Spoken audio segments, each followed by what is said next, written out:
Hello, future toppers. Let's make maths simple, intuitive, and fun together. So, we got wholesome new problem which says let vector A is this, vector B is this, vector C is this. Be three vectors, a vector V. So, we have a vector V in the plane containing vector A and B. Okay, so this vector is on the plane containing vector A and vector B whose projection on C. So whose projection, if we will try to find, you will get 1 by root 3. Now, so first we need to think about a vector V. Since the vector V is in the plane containing vector A and vector B, you should always go with vector A plus lambda times vector B. Why? Try to understand.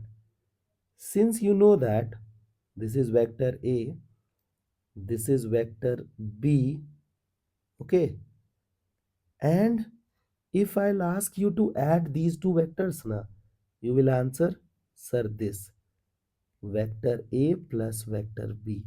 So don't you think this resultant vector is in the plane containing vector A and vector B? Okay, so it can be enlarged. This vector is also in the plane containing vector A and vector B. This vector is also in the plane containing vector A and vector B. This vector is also in the plane containing vector A and vector B. So this lambda will do the job.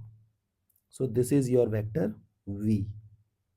Okay, now you guys can modify things. So it will look like A plus B.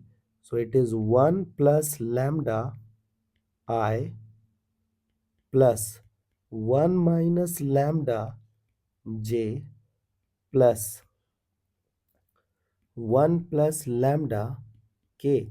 So you got your vector V. Okay, I hope till this part you guys are okay.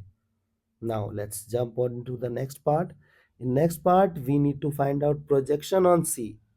So can I write projection of V vector on C vector is 1 by root 3. Okay, so if you wish to find out projection, you know that you need to go with dot product, and on the denominator you have to write down magnitude of second vector. So it is 1 by root 3, correct? Now do V dot C. So it is I with I. So it is 1 plus lambda, then minus 1 plus lambda, then minus 1 minus lambda, and then magnitude of C square is 1 plus 1 plus 1.